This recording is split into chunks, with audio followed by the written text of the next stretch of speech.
আচ্ছা, কি হতো যদি আপনি নিজেকে নরকে খুঁজে পেতেন? কেমন হতো সেই জায়গা? কখনো কি তা ভেবে দেখেছেন?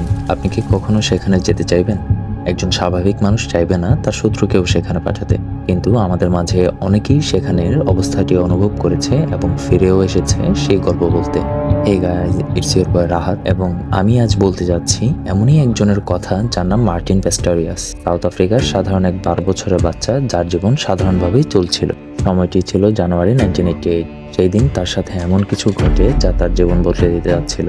প্রতিদিনের মতন স্কুল থেকে ফেরার সময় সে তার গলায় ব্যথা অনুভব করে। বিষয়টি সাধারণ মনে হলেও সেদিনের পর থেকে মার্টিন কখনো স্কুলে যেতে পারেনি। কিছুদিনের মধ্যেই তার শরীর খারাপ থেকে খারাপ হতে লাগলো এবং একটি সময় তার শরীর থেকে সে নিয়ন্ত্রণ হারিয়ে ফেলে। এমনকি মানসিকভাবে বোঝার ক্ষমতা ও স্মৃতিশক্তি সে হারিয়ে ফেলে। কেউ কিছু বুঝে ওঠার আগেই সে কোমায় চলে যায়। তার রোগটি জানা না গেলেও ডাক্তাররা ভেবেছিল তার মেনিনজাইটিস অথবা সেরেব্রাল টিউবারকুলোসিস হতে পারে, কারণ তার পূর্বেও এই রোগটি হয়েছিল। তাকে সুস্থ করার কোনো উপায় ছিল না ডাক্তারদের কাছে, কারণ খুব দেরি হয়ে গিয়েছিল। চিকিৎসায় ডাক্তাররা ব্যর্থ হওয়ায় মার্টিনকে বাড়ি পাঠিয়ে দেওয়া হয় এবং শুরু হয় তার জীবনের সবথেকে ভয়াবহ মুহূর্ত, একটি জীবিত লাশের মতো। মার্টিনের সুস্থ হবার সম্ভাবনা ছিল খুবই অল্প। এখন কেউ বলতে পারছিল না সে ঠিক হবে কিনা। কোমায় চলে গেলে 58% মানুষ ফিরতে পারে না।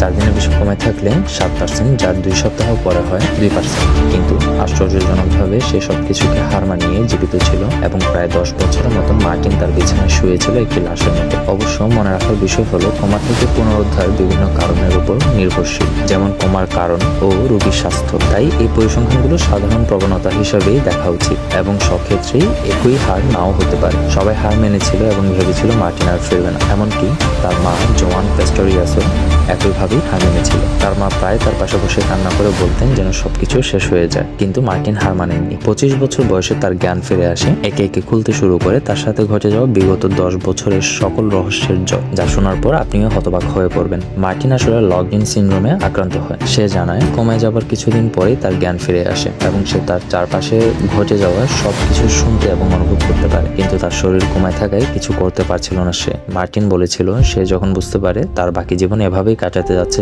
তার খুব কষ্ট হয়েছিল।